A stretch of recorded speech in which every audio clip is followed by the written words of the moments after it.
आप सभी वरिष्ठ साथियों का बहुत बहुत आभार।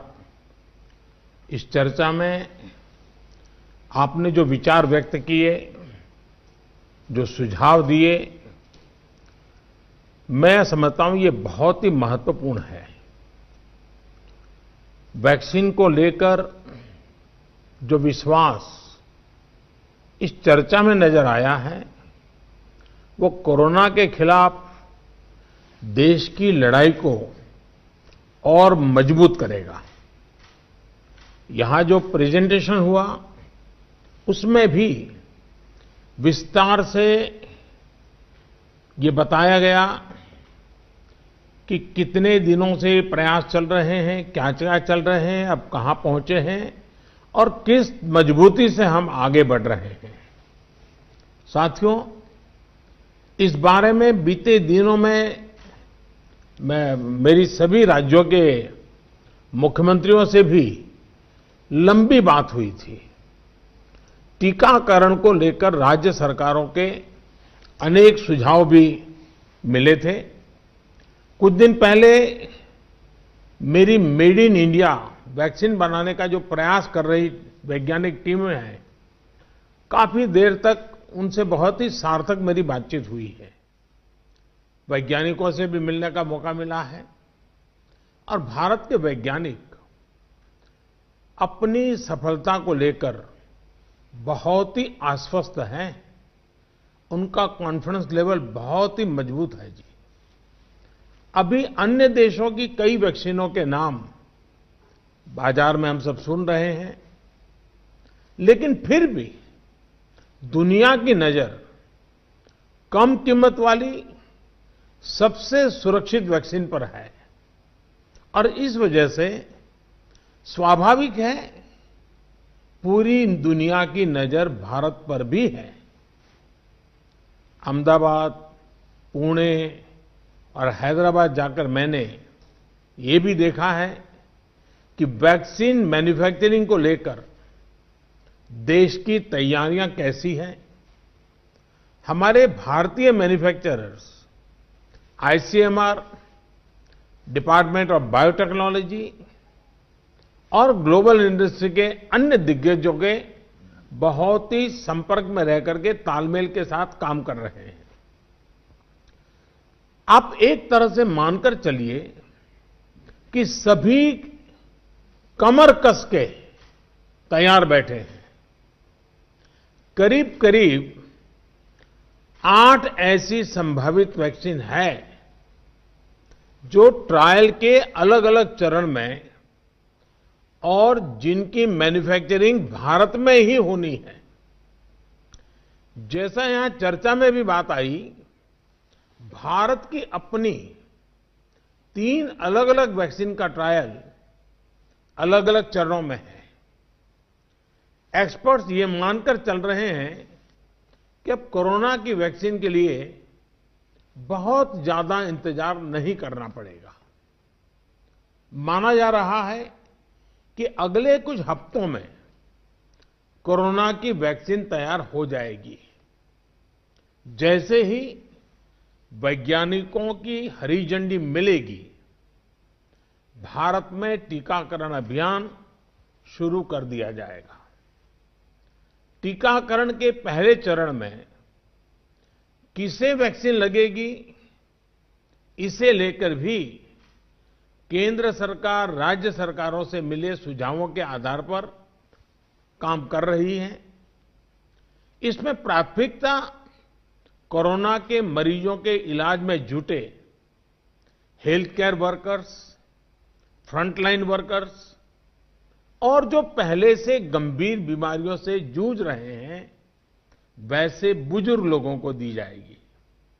साथियों, वैक्सीन के डिस्ट्रीब्यूशन को लेकर भी केंद्र और राज्य सरकार की टीमें मिलकर के काम कर रही हैं। भारत के पास वैक्सीन डिस्ट्रीब्यूशन एक्सपर्टाइज और कैपेसिटी भी है। दुनिया के अन्य देशों के मुकाबले इस क्षेत्र में हम बहुत बेहतर हैं। हमारे पास टीकाकरण के लिए दुनिया का बहुत बड़ा और अनुभवी नेटवर्क भी मौजूद है। इसका पूरा लाभ उठाया जाएगा। जो कुछ अतिरिक्त कोल्ड चेन इक्विपमेंट, अन्य लॉजिस्टिक की जरूरत पड़ेगी, राज्य सरकारों की मदद से उसका भी आकलन हो रहा है। कोल्ड चेन को और मजबूत करने के लिए भी साथ ही साथ अनेक नए प्रकल्प भी चल रहे हैं, कई और नए प्रयास भी चल रहे हैं। भारत ने एक विशेष सॉफ्टवेयर भी बनाया है, कोविन, जिसमें कोरोना वैक्सीन के लाभार्थी वैक्सीन के उपलब्ध स्टॉक और स्टोरेज से जुड़ी रियल टाइम इंफॉर्मेशन रहेगी। भारत में कोरोना वैक्सीन की रिसर्च से जुड़े दायित्व के लिए विशेष टास्क फोर्स का गठन किया गया था और वैक्सीन से जुड़े अभियान का दायित्व नेशनल एक्सपर्ट ग्रुप को दिया गया है। इसमें टेक्निकल एक्सपर्ट्स हैं, केंद्र सरकार के संबंधित मंत्रालयों और विभागों के अधिकारी हैं, प्रत्येक जोन के हिसाब से राज्य सरकारों के भी प्रतिनिधि हैं।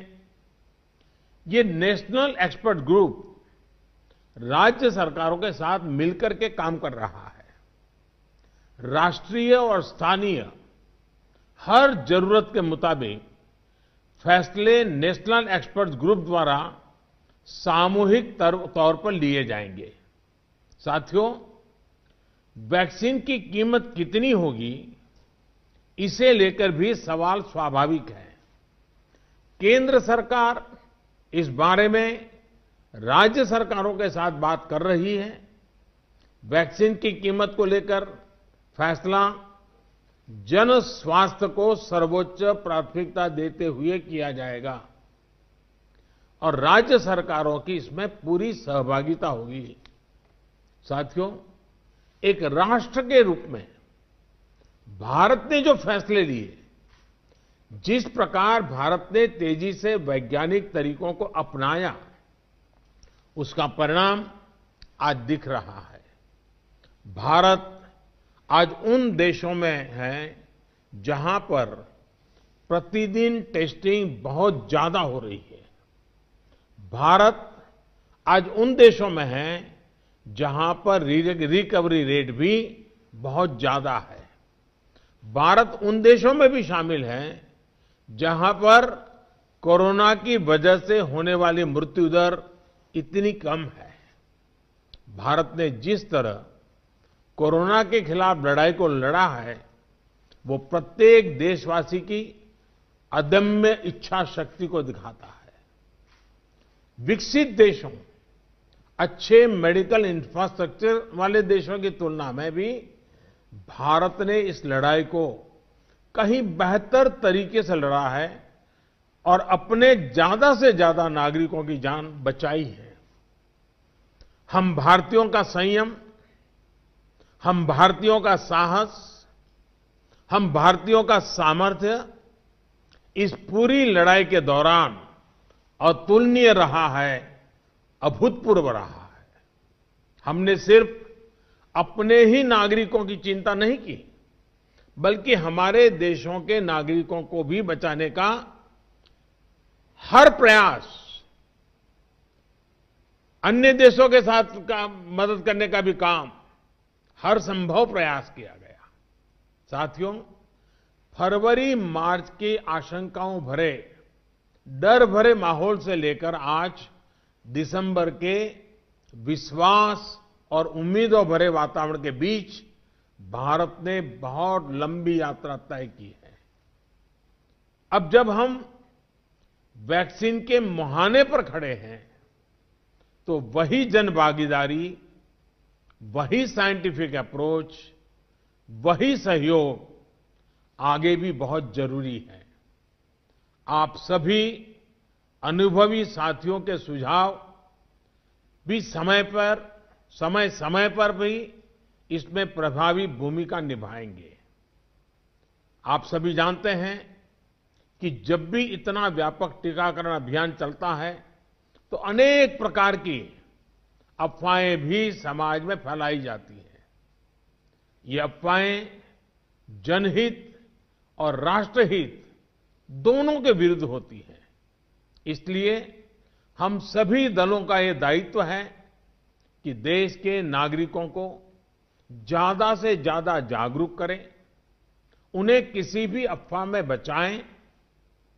इसके साथ ही हम जानते हैं दुनिया में जिस प्रकार से कर्व बदल रहा है और चित्र कहां से कहां जाएगा कोई कह नहीं सकता है, और ऐसे में हमारे जो प्रूवन रास्ते हैं, प्रूवन हथियार है, उसको हमने कभी भी छोड़ना नहीं है।